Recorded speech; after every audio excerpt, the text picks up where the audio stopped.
At 10:17 on Saturday morning, Gabriel Reed drove his rusted pickup truck through a line of security barriers and stopped it sideways across the entrance to the Vail River Bridge.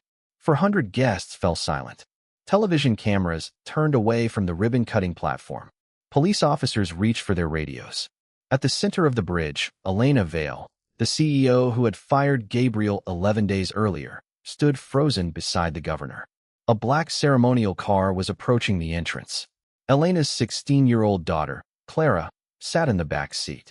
She had been chosen to become the first passenger across the bridge her grandfather had spent the final years of his life designing. Gabriel climbed out of his pickup and left the engine running. He raised both hands as security officers surrounded him. "Move the truck," Elena shouted. Gabriel looked past her, toward the steel tower rising above the river. One of the eastern support cables was vibrating. There was almost no wind. "Elena," he said, "do not let that car onto the bridge." She took one step toward him. "You already lost your job over this." A sharp metallic crack traveled through the structure. It sounded like a rifle shot beneath the roadway. Every person on the platform stopped moving. Gabriel looked at the black car again. It was less than 50 feet from the entrance. Then he did something nobody there expected. He stepped directly into its path. To understand why a quiet single father was willing to be arrested in front of 400 people, we have to go back 6 weeks, to the morning Gabriel first discovered that the bridge was hiding something. Gabriel's day normally began at 5:40. He packed 2 lunches in a narrow kitchen overlooking the railroad tracks.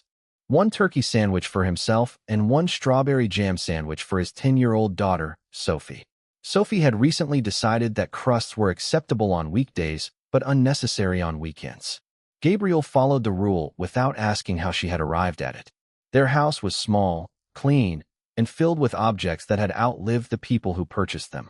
A blue ceramic bowl that had belonged to Gabriel's mother sat beside the sink. An old surveyor's compass rested on the mantel. Above the kitchen table hung a photograph of Gabriel's late wife, Maya, standing beneath the unfinished eastern tower of the Vail River Bridge. She wore a yellow hard hat and held a rolled set of drawings beneath one arm. Sophie was 4 when the photograph was taken. She remembered almost nothing about that morning, but she liked hearing Gabriel tell her that Maya had climbed 312 temporary steps to reach the tower platform and had not complained once. That particular Tuesday, Sophie found him looking at the photograph longer than usual. "Is today a bridge day?" she asked. "Every day is a bridge day now." "That sounds unhealthy." Gabriel smiled. "It probably is." He handed her the blue lunchbox. She pulled on her backpack, then stopped beside the front door. Mom would have liked seeing it finished. Gabriel looked toward the photograph. "Yes," he said, "she would have." The Vail River Bridge had been under construction for 7 years. It stretched more than a mile across the Blackstone River, joining 2 parts of the city that had been divided since the old crossing closed. The project had consumed nearly $1 billion, survived 2 mayoral administrations, and become the most important piece of infrastructure Vail Meridian had ever built. Gabriel had been there from the beginning. His official title was Senior Structural Assurance Engineer. It was a deliberately unimpressive name for a job that allowed him to stop construction whenever he believed someone could get hurt. For most of the project, that authority had never been questioned. Thomas Vail, the company's founder, had personally recruited Gabriel 12 years earlier. Thomas used to say that engineers were paid for the days they said yes, but remembered for the one day they were brave enough to say no. Thomas died 8 months before the bridge was completed. His daughter Elena inherited the company, its 17,000 employees, and a bridge already 6 months behind schedule.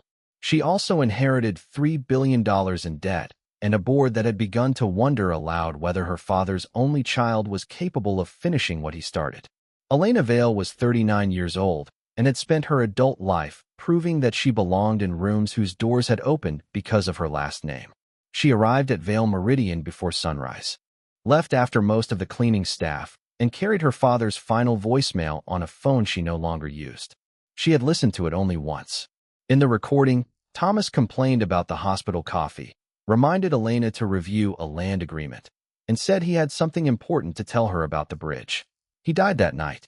Whatever he meant to tell her went with him. By the time Gabriel reached the construction office that Tuesday, Elena was already inside with Marcus Shaw, Vail Meridian's chief operating officer. Marcus had spent 23 years beside Thomas Vail and only 8 months pretending not to resent the daughter who inherited his position. He wore a silver tie and stood beside a digital schedule projected across the wall.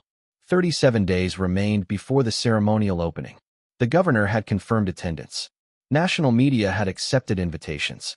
A development consortium had tied 2 major investments to the bridge opening on schedule. Marcus tapped the final date with a laser pointer. "No extensions," he said.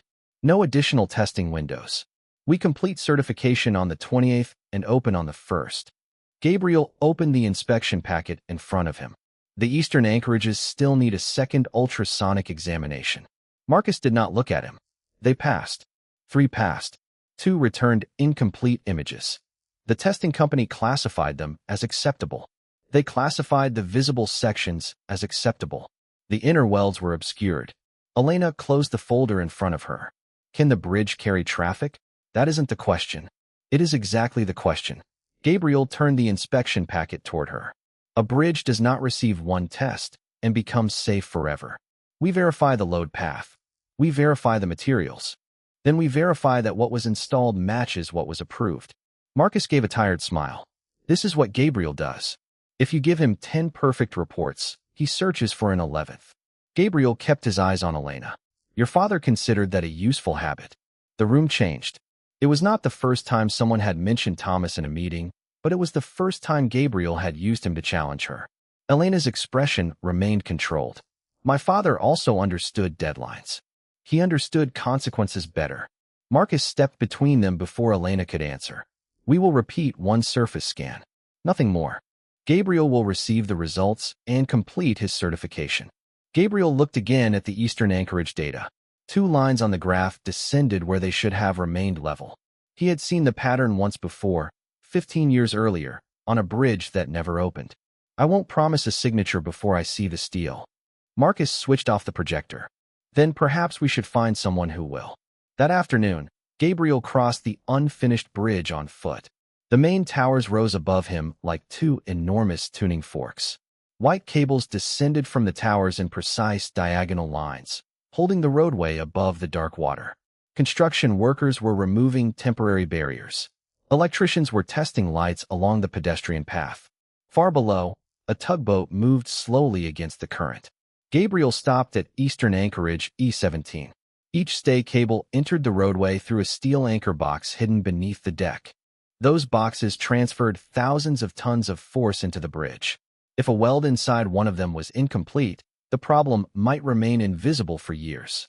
Or it might begin moving the first time traffic and heat placed the structure under competing loads. Gabriel crouched beside the access hatch. Fresh paint covered the bolts. He scraped one edge with his thumbnail. Beneath the gray finish was a thin line of red inspection dye.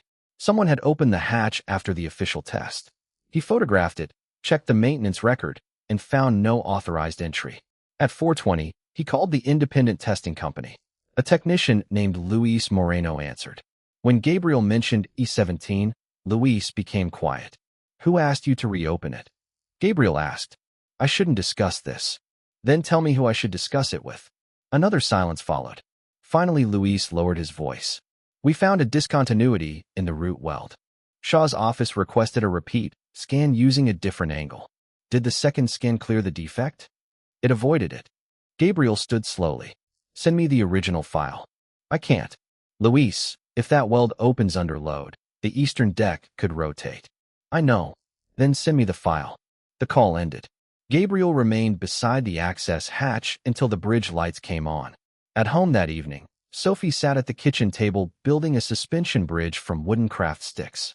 One tower leaned several degrees to the left. She steadied it with a jar of peanut butter. Gabriel placed 2 grocery bags on the counter. That support does not appear in the approved design. It's temporary. That is what everyone says about peanut butter. She looked up at him. You're doing the face. What face? The one where you are here. But your brain is still at work. Gabriel took off his coat and sat across from her. Sophie had Maya's dark eyes and the same uncomfortable ability to recognize a lie before it was spoken. There may be a problem with the bridge. Can you fix it? I can tell the truth about it. That wasn't my question. Gabriel studied the crooked craft stick tower. Sometimes telling the truth is how you fix something. Sophie considered this. then pushed the peanut butter jar more firmly against the model. At 11:06 that night, an email arrived from an unrecognized address. It contained no message, only a test file labeled E17_original. Gabriel opened it on his laptop. The image showed a narrow black line running through the center of the weld. A crack had not formed yet, but the steel had never fully joined. Someone had known for at least 3 weeks. The following morning, Gabriel requested an emergency review. Marcus declined it within 9 minutes. Gabriel requested one again and copied Elena. This time, Elena called him personally. "Come to my office." Her office occupied the highest corner of the Vale Meridian building. Floor-to-ceiling windows overlooked the river and the bridge carrying her family's name. Marcus was already seated when Gabriel entered. The original scan was displayed on a monitor. Elena pointed toward it. "Marcus says this image is inconclusive. It is incomplete fusion. You can determine that from one line. I can determine that we need to open the anchorage." Marcus leaned back.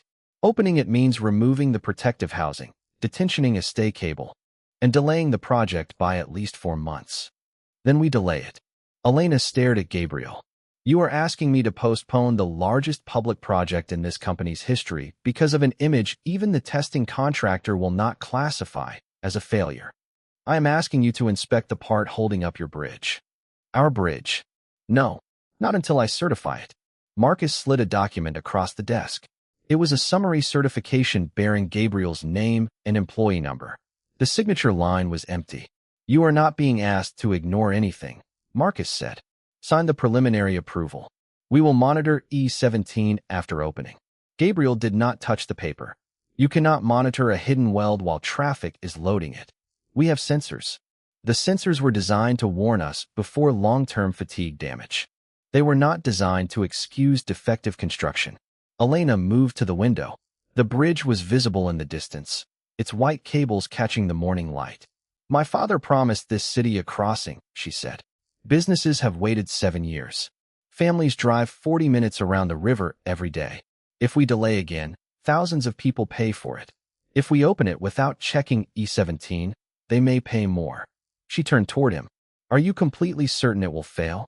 "No." "Are you completely certain it will not?" Gabriel allowed the silence to answer. Marcus stood.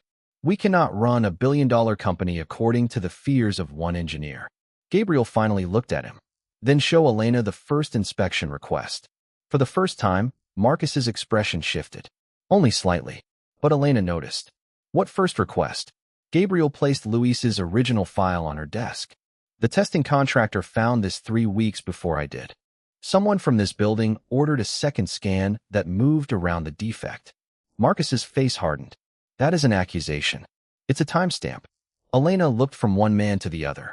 She had spent months learning which silences inside Vale Meridian meant confusion and which meant concealment. Marcus recovered quickly. "Testing angles are adjusted constantly.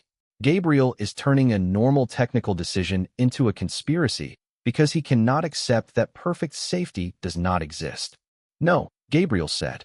"Perfect safety does not exist. Honest evidence does." Elena returned to her chair. She looked tired rather than angry. "Give me 48 hours. Marcus began to object. She raised one hand. 48 hours.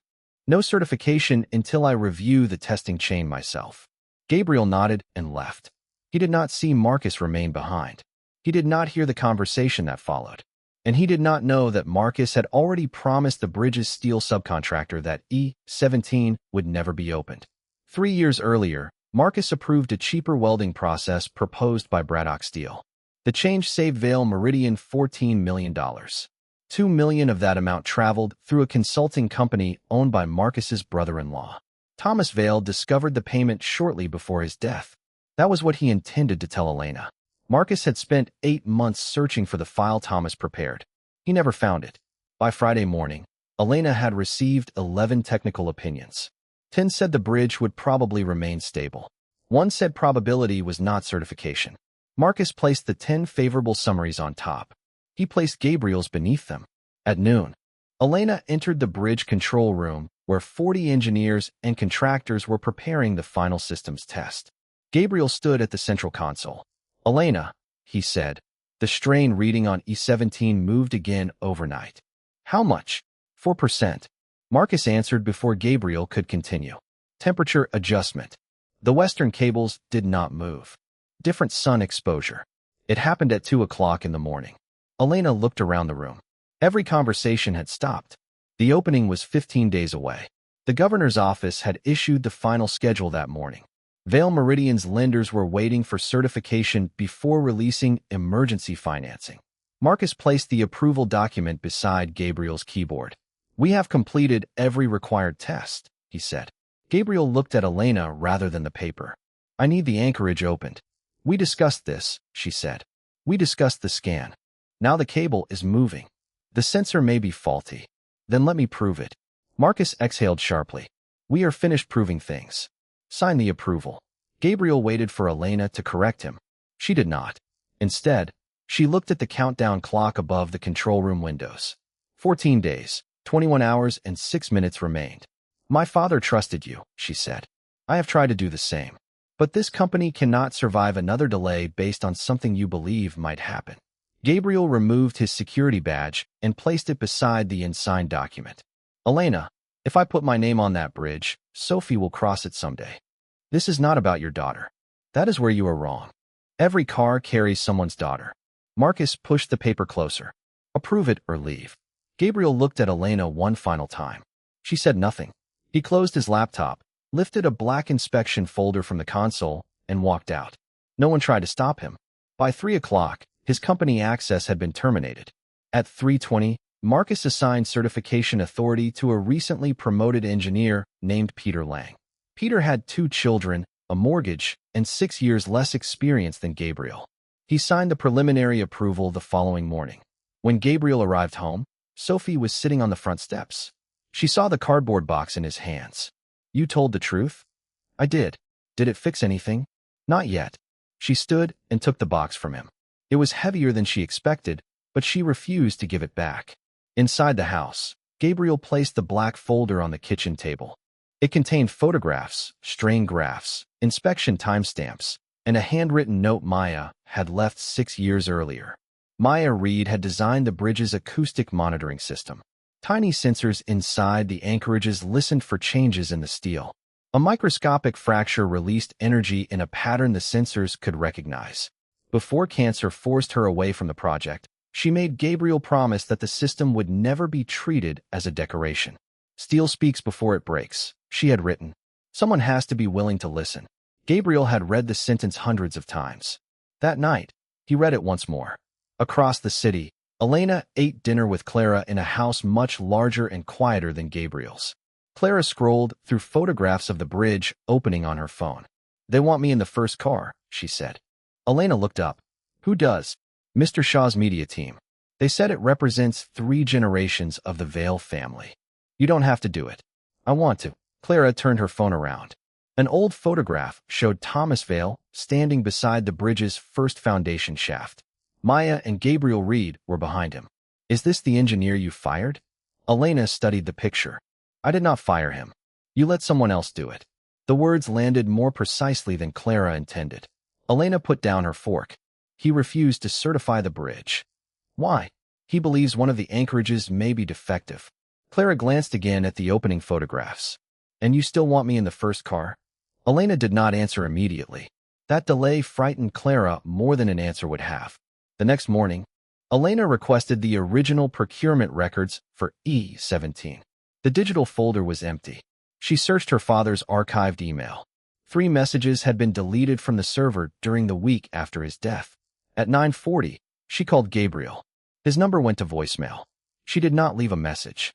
Pride stopped her the first time. Shame stopped her the second. Meanwhile, the bridge began rehearsals. Empty buses crossed at controlled speeds. Maintenance trucks followed marked lanes. Sensors transmitted data to the control room. E17 continued to move. Peter Lang emailed Marcus twice.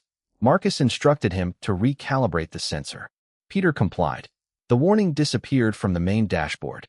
The underlying data did not. 5 days before the opening, Luis Moreno, the testing technician, came to Gabriel's house. He stood on the porch with rain running from his coat.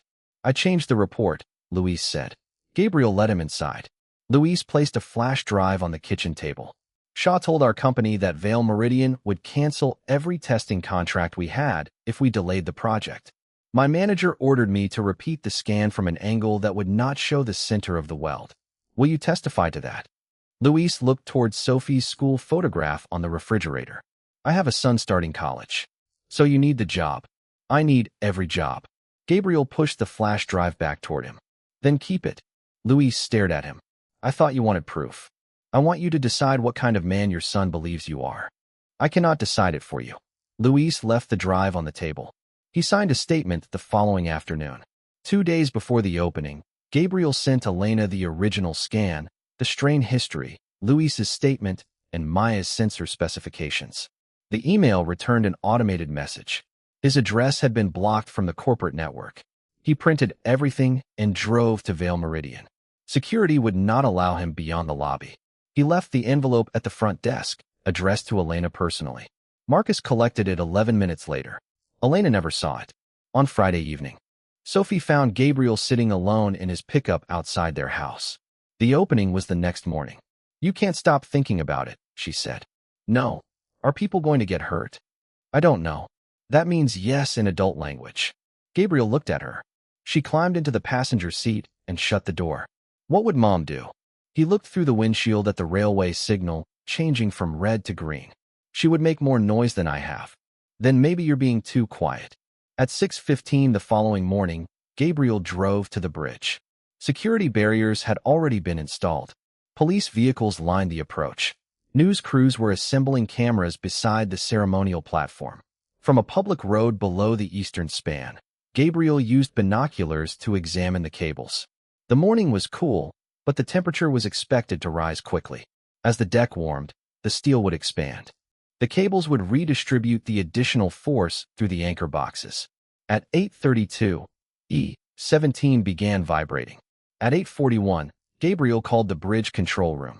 His number was blocked. At 8:46, he called Peter Lang's personal phone. Peter answered in a whisper. You need to stop the ceremony, Gabriel said. I can't. What is the strain reading? The dashboard says normal. The raw feed, Peter. A keyboard clicked. Peter stopped breathing for a moment. 8.7% above baseline. Get everyone off the span. Marcus says the sensor is damaged. The sensor is doing its job. Another voice sounded behind Peter. The call ended. At 9:55, the opening ceremony began. Elena stood beneath the eastern tower as the governor praised Thomas Vale's vision. Clara waited in the black ceremonial car beyond the entrance. She wore the silver bracelet her grandfather gave her before he died. Marcus stood behind the cameras, watching the schedule. At 10:09, Peter checked the hidden raw feed again. E-17 had risen to 11%. A second sensor detected an acoustic event inside the anchor box.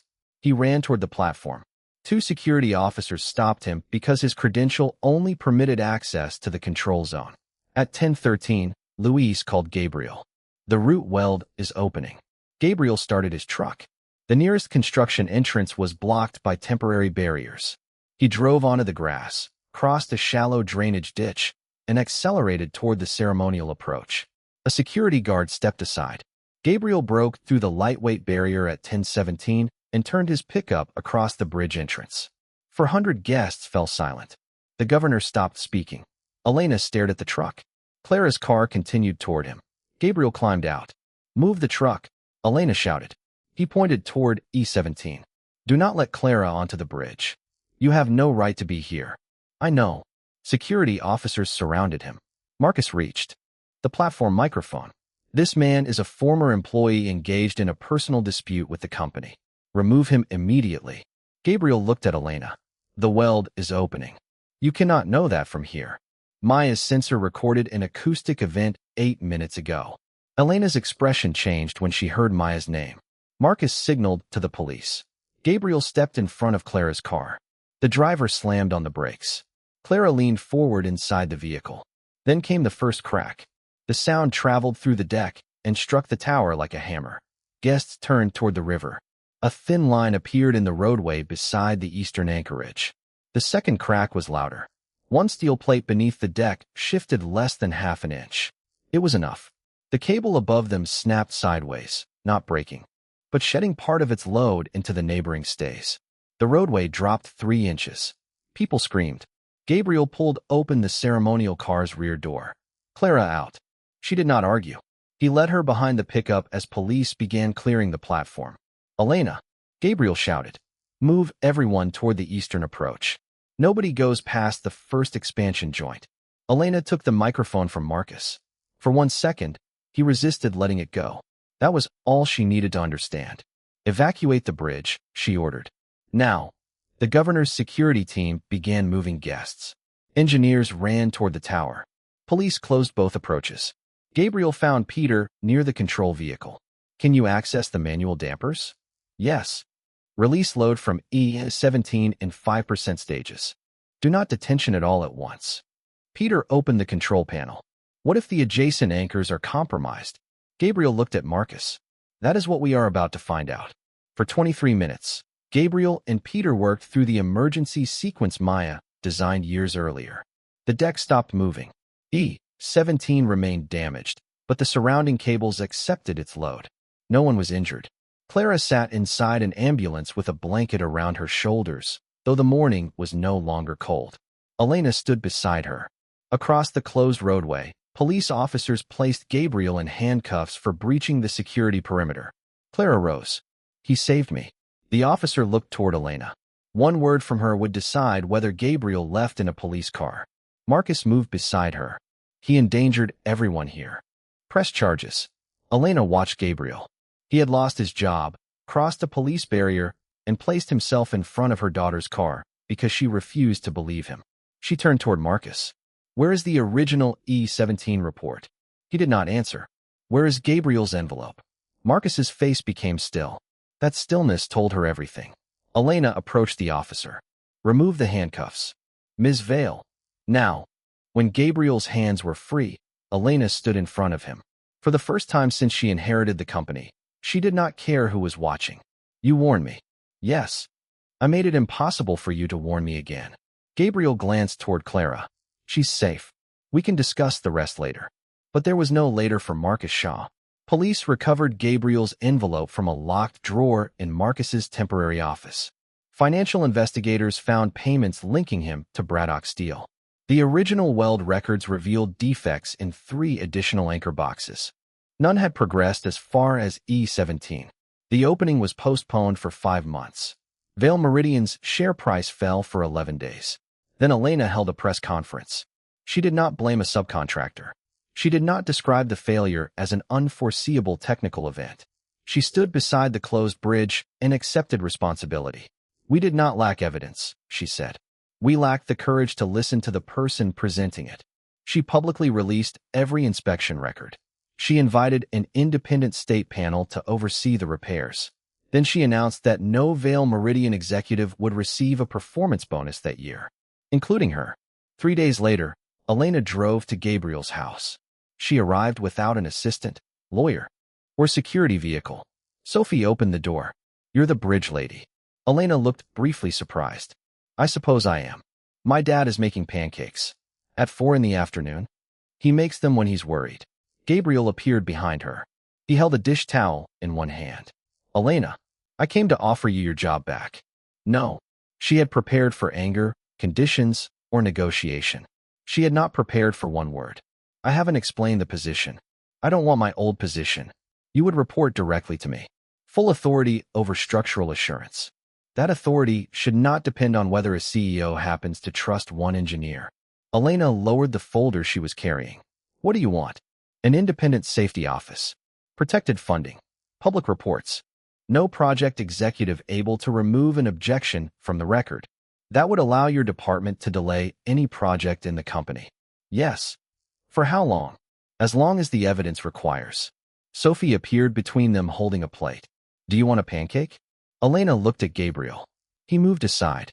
Apparently, this is a negotiation now. She entered. Elena remained for 40 minutes. Then 90. The employment discussion ended after 20, but Sophie wanted to know why a company would build a bridge from both sides instead of beginning at one end. Elena tried to answer. Gabriel corrected her twice. Sophie drew a diagram on a napkin and corrected both of them. Before Elena left, she placed the folder on the kitchen table. Inside was a proposal establishing the Thomas and Maya Structural Safety Office. Two names shared the first line. Gabriel looked at Maya's name. Elena. You did not know her. My father did. She placed his old phone beside the folder. I found the rest of his voicemail. Thomas's recovered message contained 43 additional seconds. In it, he told Elena that Marcus had compromised the steel contract. He also told her that if anything happened to him, she should find Gabriel and Maya Reed. They will tell you the truth, he said, especially when you do not want to hear it. Gabriel listened without moving. Sophie slipped her hand into his. Elena waited beside the door. I wish I had heard it sooner, she said. Gabriel looked at the proposal again. So do I. He accepted the position 2 days later. The eastern anchor boxes were removed and rebuilt. Every weld was examined by 3 independent teams. Maya's monitoring system was expanded across the entire bridge. Elena visited the site every Thursday. At first, she came for official reviews. Then she began arriving early. Sophie occasionally met Gabriel after school and did her homework in the construction office. Clara started joining her. The two girls were separated by 6 years and united by the belief that most adults complicated questions unnecessarily. Clara helped Sophie with algebra. Sophie taught Clara how to build craft stick bridges without using peanut butter as a structural support. Elena and Gabriel spoke mostly about the project. Then, gradually, they did not. She told them about the 11 minutes she sometimes spent sitting in her car after work, gathering the energy to enter an empty house. He told her about Maya's final year and how grief had reduced his life to lunches, school runs, and one room at a time. Neither tried to solve the other. That was part of why the conversations continued. 5 months later, the Vail River Bridge was ready again. There were no celebrities at the second opening. No champagne. No national broadcast. Elena invited the construction crews, testing technicians, emergency workers, and families of the people who built it. Luis Moreno attended with his son. Peter Lang brought both of his children. At 9 o'clock, Elena handed Gabriel the final certification. He reviewed every page. Then he signed it. Completely certain? She asked. No engineer should ever say completely. She smiled. Certain enough? He looked toward Sophie and Clara waiting beside the first vehicle. Certain enough for our daughters. Elena noticed the word our. Gabriel appeared not to. The first vehicle across the bridge was not a limousine. It was Gabriel's old pickup. Sophie sat beside him. Clara and Elena sat behind them in the narrow rear seat. Halfway across, Gabriel slowed. The river moved beneath them, dark and steady. White cables rose toward the sky from both sides of the roadway. Sophie looked through the window. Mom can hear us here, can't she? Gabriel glanced at Elena in the mirror. Her sensors can. That is not what I asked. Elena tried not to smile. Gabriel drove on. A year passed. The Independent Safety Office stopped 3 projects, cleared 19, and became the model for a state infrastructure law. Elena's board complained about it twice. Both times, she told them that inconvenience was cheaper than regret. On Friday evenings, she and Clara began appearing at Gabriel's house without needing a reason connected to the bridge. Sometimes Elena brought dinner. Sometimes Gabriel cooked. Sometimes Sophie made pancakes at an hour Elena had stopped considering unusual. Nobody announced that 2 separate families were becoming one. It happened through accumulated details. Clara leaving a school book on Gabriel's kitchen table. Elena keeping gardening shoes beside his back door. Sophie adding 2 new birthdays to the calendar. Gabriel learning how Elena took her coffee and pretending he had not learned. One autumn evening, the 4 of them walked across the Vail River Bridge after sunset. The cables were illuminated in soft white lines. Traffic moved behind the pedestrian barrier with a low, even rhythm. At the eastern tower, Elena stopped beside E17. A small bronze plaque had been installed above the rebuilt anchorage. It contained Maya's words. Steel speaks before it breaks. Someone has to be willing to listen. Elena rested her hand against the railing. I spent most of my life believing leadership meant having the answer before anyone asked the question. Gabriel stood beside her. What do you believe now? That it may mean knowing who to listen to. Sophie and Clara had walked ahead. Their laughter traveled back through the evening air. Elena looked toward them. You blocked my daughter's car with a truck worth less than its tires. The truck has sentimental value. It has 3 different colored doors. Each one works. She laughed quietly. Gabriel watched her for a moment. You know, he said. Sophie has started leaving an extra chair beside mine at breakfast. Clara leaves one beside me too. Maybe they are trying to tell us something. Are you willing to listen? Gabriel placed his hand on the railing beside hers. The bridge carried the weight beneath them without trembling. This time, neither of them looked away.